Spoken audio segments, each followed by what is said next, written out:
Olá, seja bem-vindo de volta às nossas aulas de grego intermediário aqui da Escola Charles Spurgeon Online. Eu sou o professor Felipe Prestes e nós estamos na nossa 11ª aula, em que vamos continuar aqui tratando sobre o acusativo, agora na parte 29, né? Ou seja, já temos tratado todas essas aulas sobre o acusativo e agora tratando sobre o acusativo de medida, certo? O que é o acusativo de medida? Seria justamente, né, seria uma ideia do acusativo que tem uma função ali mais adverbial, certo? Ou seja, que vai trazer uma relação de diferenciação, né, que vai mudar de alguma forma o verbo, né, que está sendo trabalhado ali. Por quê? Porque ele vai trazer uma medida, seja essa medida uma extensão de tempo ou uma extensão de espaço, certo? E a gente vai trabalhar essas questões sobre extensão de tempo ou espaço, exatamente relacionada também à própria questão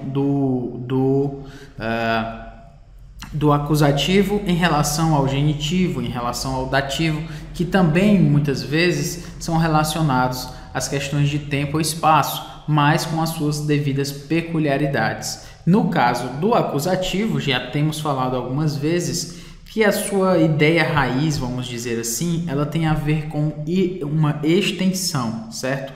Ao invés do genitivo, que tem uma ideia de qualidade, e do dativo, que tem uma ideia de referência, né, de se referir a algo, o acusativo ele tem uma ideia de extensão. E isso então se aplica às questões de tempo e espaço, que é o que a gente vai trabalhar aqui, ok? Então espero que essas aulas agora, né, daqui para frente, sejam bem trabalhadas por você, que dentro disso que a gente vai tratar, obviamente nós também vamos trazer os exercícios, os pontos de ilustração, justamente para que isso não fique somente no âmbito ali da teoria, né, somente de como funciona teoricamente. A gente coloca isso na prática dentro do texto, como a gente tem sempre falado, como eu tenho sempre mencionado, o texto é onde você precisa se masterizar, né? Você precisa trabalhar o seu conhecimento do texto, trabalhar a sua forma como você entende o texto, na sua familiaridade, e então todos esses elementos de função, de diferentes usos do acusativo e dos outros casos também se tornam muito mais fáceis se nós temos essa familiaridade com o texto. Tendo falado sobre isso, então, vamos ao que interessa, vamos às nossas explicações de fato. Então, trabalhando aqui uma introdução, eu peguei esse texto aqui de Efésios 2, no versículo 2.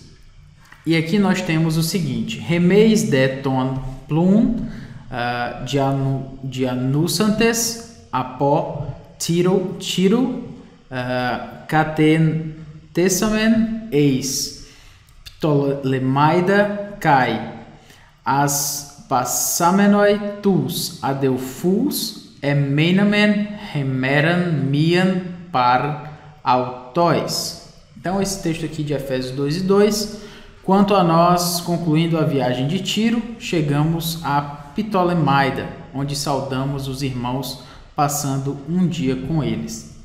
Então vamos analisar aqui a sua tradução, né? Remeis, perceba aqui, remeis seria o nosso, na verdade, o nosso nominativo, né? Então ele diz aqui, quanto a nós. Aqui exatamente você pode perceber um nominativo que vai indicar o que vem depois, então ele faz uma referência a si mesmo, né? Quanto a nós, por isso ele usa esse remeis aí como nominativo, certo? Então, naquilo que concerne a nós, naquilo que se refere a nós, perceba que isso vem com a familiaridade, certo? Nós poderíamos entender aqui esse remeis aqui de uma outra forma, né? Nós concluindo a viagem, mas esse remeis, ele justamente traz como se fosse esse título aí, então uma espécie aí de o que possivelmente seria um nominativo absoluto, né? Então perceba como a gente tem sempre mencionado aqui, isso vem com a familiaridade, não é simplesmente a tradução em si, mas a forma como você já trabalha com o texto, conhece o texto acaba se tornando mais fácil, né, de perceber essas questões, certo? Então, remeis de quanto a nós, ton plum dia nusantes, ou seja, dia nusantes, que é concluindo, ton plum, ou seja, a viagem, apó Tiro, que é exatamente de Tiro. Então, tendo concluído essa viagem de Tiro, catentessamen, que é o verbo catentessamen, chegamos, eis Ptolemaida, que é exatamente a Ptolemaida. Chegamos até essa localidade aí chamada Ptolemaida. Kai, que não foi necessariamente traduzido, aspasamenoi, ou seja, onde saudamos, tus adelphus, que é saudamos os irmãos, né? Adelphus, os irmãos, aqui o adelphus, objeto direto simples aí, né? No acusativo. Emeinamen, que aqui foi traduzido como passando, né? Permanecemos, também poderia ser traduzido assim. Remeran mian, aqui o mian é o numeral 1, né? E o remeran é o dia, então um dia, passamos um dia. Par autóis, o para, aqui é a preposição para mais o dativo, autóis, então um dia com eles. Muito bem, vamos então procurar o nosso acusativo aqui, certo? Vamos procurar então os acusativos. Nós temos um acusativo aqui, ton plum, certo? É um acusativo. Nós temos um outro acusativo aqui, tus adelphus. Então, ton plum é a viagem e os irmãos também é um acusativo. Mas como você pode perceber bem, esse ton plum ele está relacionado ao verbo aqui, ao verbo concluir, certo? E os irmãos está relacionado exatamente a saudamos, que é tus adelphus, está relacionado aqui a aspasamenoi. Mas exatamente são objetos diretos, certo? Então quem conclui algo, ou seja, conclui a viagem. Aqui então será um objeto direto. Da mesma forma, quem sauda alguém, ou seja, sauda os irmãos. Da mesma forma, os irmãos é objeto direto, exatamente como nós temos aqui tus adelphus também, então objeto direto, e a viagem objeto direto desses verbos aqui, né? Concluindo e saudamos, dia nusantes e também aspasamenoi. Mas exatamente nós temos aqui um outro verbo, e é o verbo para o qual eu quero chamar a sua atenção, que é emeinamen. Deixa eu melhorar aqui. Emeinamen, que é passando, né, ou permanecendo. Perceba esse verbo aqui. E aí nós temos aqui na tradução um dia, certo? Um dia. Interessantemente, esse um dia é remeran mian, que é um acusativo, passando um dia. Mas perceba que um dia, exatamente no português, se a gente só tivesse essa oração aqui em português, não estivéssemos olhando para ela no grego, e nós tivéssemos que classificar a expressão um dia, essa expressão seria então colocada como um advérbio, certo? Na verdade, como um adjunto adverbial, certo? Um adjunto adverbial de tempo. Por quê? Porque ele estaria aqui exatamente, como se diz, né? Modificando aqui o verbo passando ou permanecendo, certo? Então, essa expressão um dia, ela transforma, né? ela modifica o verbo passando, ok? Então, e como a gente pode entender isso melhor? Como é que a gente pode fazer isso funcionar, então, com relação ao acusativo? Exatamente, nós temos, como eu falei, né? Hipoteticamente, se nós não tivéssemos o grego, passando, nós entenderíamos facilmente como um dia nós entenderíamos como um adjunto adverbial de tempo. Mas aí quando nós olhamos para essa expressão aqui, Hemeran mian, exatamente um dia, nós percebemos que ela está no acusativo. Poxa, mas a tradução está nos trazendo um adjunto adverbial de tempo e no grego nós temos um acusativo. Qual é a relação disso? A relação é que esse acusativo ele está funcionando como uma extensão de tempo, certo? De tempo. Então ele funciona como um adjunto adverbial de tempo. Ele funciona como algo que vai modificar o verbo, que é exatamente o verbo aqui. Vou chamar a sua atenção da seguinte forma: o nosso verbo aqui é meinamen, permanecendo, ou permanecemos, enfim. Então, neste caso, o que significaria esse Hemeran mian? Passando um dia. A questão é como é que se relaciona, qual é exatamente o significado desse um dia. Quando se diz passando um dia, nós estamos dizendo a extensão do tempo que ele passou. Não é simplesmente dizer que ele passou, foi de dia que ele ficou ali, né? E não de noite. Não é a qualidade do tempo que está sendo colocado, nenhum ponto no dia que está sendo chamado a atenção. Para o que se está chamando a atenção é para a extensão do tempo. Nós saudamos os irmãos e ali passamos um dia, a extensão de um dia ali com eles, certo? Então, a ideia do acusativo, já adiantando, é a ideia de extensão, certo? É a ideia de quanto tempo se passou e é quando se quer chamar a atenção para essa extensão, para esse espaço de tempo, é que a gente usa o acusativo. Então, tendo colocado isso aí, vamos aqui para o próximo slide, né? Aqui, como já tenho colocado, meinamen, que é o permanecendo ou passando, e aqui o acusativo Hemeran mian, certo? Então, exatamente aqui nós temos o verbo e aqui nós temos o acusativo. Então, o que seria esse acusativo de medida, né? Como é que a gente poderia definir esse ponto? Bom, basicamente é o substantivo no acusativo, como nós temos aqui, Hemeran mian. Você percebe o ni final aqui, que é um ni indicando que é um acusativo, a terminação, né, com o ni.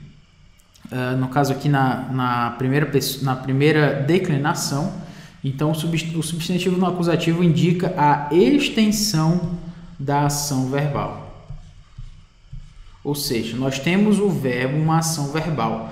A ação verbal é permanecer. Certo? Essa é a ação verbal. Coloquei aqui extensão, né? Mas na verdade é com S. Me perdoem. Quanto tempo, certo? Quanto tempo essa ação verbal de permanecer durou? Quanto tempo, certo? Então é a extensão, o tempo, quando a gente fala de extensão, a gente está falando disso. A extensão da ação verbal. A ação verbal é permanecer. Então, quanto tempo? Qual é a extensão desse tempo em que eles permaneceram? Então, pode ser exatamente quão distante, se a ação verbal diz respeito a espaço,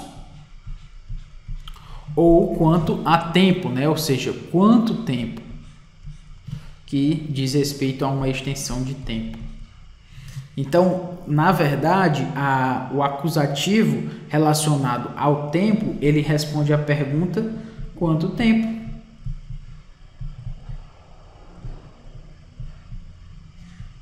Quanto tempo? Quanto tempo isso em quanto tempo isso aconteceu? Quanto tempo isso durou? É essa a ideia do acusativo de tempo. Então é um uso raro, certo? Com relação a espaço, não, nem sempre vai aparecer com relação a espaço, mas um tanto quanto comum, certo? Com relação ao tempo. Então muitas vezes isso vai aparecer, esse acusativo relacionado ao tempo, e é exatamente por isso que a gente está trabalhando aqui, para que quando você se depare com ele, isso se torne um pouco mais simples de identificar. Então vamos aqui para uma chave de identificação. Então mais uma vez, meinamen, agora um pouco mais rápido aqui, o verbo, e hemeran mian, exatamente o tempo, né, que aconteceu, exatamente aqui o verbo, e o hemeran mian, o acusativo. Então a questão é, você vai ter vários acusativos na sua tradução, né? Você vai ter vários acusativos no seu texto. Não vai ser somente um nem dois, né? Vão ser muitos acusativos com os quais você vai se deparar. A questão é, quando eu vir um acusativo, como é que eu vou saber se esse acusativo ele é de fato um acusativo de tempo? Como é que eu vou saber isso? Será que ele não poderia ser um acusativo de objeto direto, por exemplo? Ou um acusativo duplo, enfim, com duplos objetos? Será que não seria um acusativo de espaço? Como é que eu vou saber que é um acusativo de medida? Enfim, como é que eu vou saber isso? Bom, a forma de você saber isso, primeiramente, é o que a gente tem sempre falado, não custa nada lembrar, é o contexto. É você analisar se o verbo que você está analisando, ele dá margem para que você analise isso a partir de um acusativo de medida. Se, na verdade, esse acusativo, de alguma forma, não estaria modificando isso aqui como um advérbio. Então, como é que você faz isso, né? Como é que você tem certeza disso? Então, primeiro, antes do acusativo, o que você tem que fazer é você inserir, antes desse acusativo, a ideia, né, a expressão pela extensão de. Vamos colocar aqui em amarelo para ficar melhor, né? Pela extensão de, no caso, se for relacionado a espaço, certo? Ou se for uma referência a tempo, você usa a ideia pela duração de. Se essa expressão pela duração de ela resolver o problema, ou seja, ela couber dentro dessa frase, então isso significa que isso é um acusativo de medida e especificamente de tempo, de extensão de espaço ou de tempo, né? No caso, pela duração de seria a extensão de tempo. E se fosse pela extensão de, isso também serve tanto para tempo como para espaço. Então, deixando claro aqui, né? Então, permanecendo, a tradução aqui de meinamen, né? Sendo mais literal com relação à versão que a gente tem trabalhado. Então, permanecendo. E aqui a gente poderia usar, né? Pela duração de. Vamos colocar aqui um dia, né? Que é exatamente o tempo. Então, um dia, que é a tradução aqui de hemeran mian. Então, se a gente fosse colocar aqui um espaço aqui, e vamos colocar então pela duração de. Pela duração de. Perceba aqui, ou então pela extensão de, também é uma possibilidade. Pela extensão de. Vamos ler então para ver se faz sentido, né? Se cabe dentro dessa oração. Permanecendo pela duração de um dia. Permanecendo pela extensão de um dia. Bom, parece que funcionou. Parece que permanecendo pela duração de um dia ou permanecendo pela extensão de um dia são orações que realmente fazem sentido dentro dessa frase. O que isso quer dizer para a gente? Isso quer dizer, então, que isso é realmente um acusativo de extensão, no caso de extensão de tempo, é o tempo que eles passaram ali, ou melhor dizendo de uma forma mais ampla, é um acusativo de medida. Por quê? Porque ele indica a extensão de tempo que esse verbo assume, né? Que esse verbo acaba sendo modificado para indicar essa extensão. Muito bem, então fica uma questão aí quanto à clarificação, né? Quanto a como a gente pode explicar isso de uma forma ainda mais clara para não restar dúvidas para a gente. Bom, a significância e a clarificação disso podem ser respondidas da seguinte forma. Vamos retomar aqui, meinamen, hemeran mian, o nosso verbo e o nosso acusativo. Esse uso do acusativo tem em vista a ideia básica do caso, certo? Qual é a ideia básica desse caso? O caso acusativo, ele tem uma ideia raiz, né? Uma ideia básica. Que ideia é essa? A ideia é limitação quanto à extensão. Essa é uma ideia mais específica do acusativo, ou melhor dizendo, uma ideia mais ampla do acusativo. O acusativo tem vários usos, mas pegando todos esses usos que o acusativo tem e tentando achar algo que há ali de comum dentro desse acusativo, a gente vai encontrar a limitação quanto à extensão, seja ela do que for. No caso, quando se trata do acusativo de tempo, ou de medida de tempo ou de espaço, exatamente ele vai trabalhar essa questão, né, de extensão, a limitação quanto à extensão. Então, o acusativo de espaço, ele vai responder a uma pergunta, que será a pergunta: quão distante? Qual é a distância que isso tem que esse lugar tem desse outro lugar? O acusativo de extensão relacionada ao espaço vai responder a essa pergunta. Já o acusativo de tempo, ele vai responder a outra pergunta, que é: por quanto tempo? Quanto tempo isso durou? Qual foi a extensão de tempo que esse verbo, né, que essa ação verbal durou? Então, um responde a pergunta quão distante, que também tem a ver com limitação quanto a espaço, e o outro responde a pergunta quanto tempo, que indica uma extensão, né, uma limitação quanto à extensão do tempo. Então, nesse ponto aí, haveria então uma exceção, certo? Que seria a palavra hora. Lembrando que a palavra hora, ela significa hora, do grego. Então, qual é a diferença aí com relação à palavra hora? É que ela funciona no acusativo. No acusativo, a palavra hora, ela funciona como um dativo de tempo. Lembra que o dativo de tempo, ele indica um ponto no tempo. Então, a pergunta que o dativo faria seria quando? Ou seja, qual é o ponto, em que ponto no tempo isso aconteceu? Essa é a função do dativo, é o dativo de referência, né? Ele tem a ideia de referência. Então, ele, quando relacionado ao tempo, ele indica ali onde, no caso de espaço, ou quando foi meio-dia, foi 1h da tarde, foi 5h da manhã, enfim. Então, é essa pergunta que o dativo ele responde, né? Quando se refere ao tempo.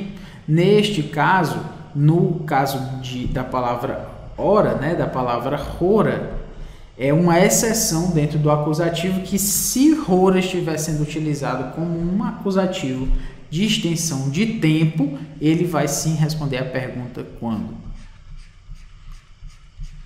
como se fosse um dativo. As outras não, é extensão. No caso de hora, é que vai indicar mais a questão de um ponto no tempo, né? De quando aquilo aconteceu, certo? Então, era esse ponto que eu queria trabalhar com vocês. Eu espero que tenha ficado claro. Nas próximas aulas, nós vamos trabalhar algumas ilustrações desse ponto para que isso fique ainda mais claro. A gente ir além do hemeran mian e outros verbos também. Então é isso. Espero que você tenha gostado da nossa aula, Que Deus nos abençoe e nos ajude a aprender mais do grego do Novo Testamento. Lembrando a você que a sua familiaridade com o texto é muito mais importante até do que a memorização das regras gramaticais.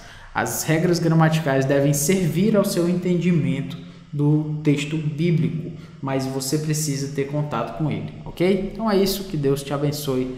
Até a próxima aula.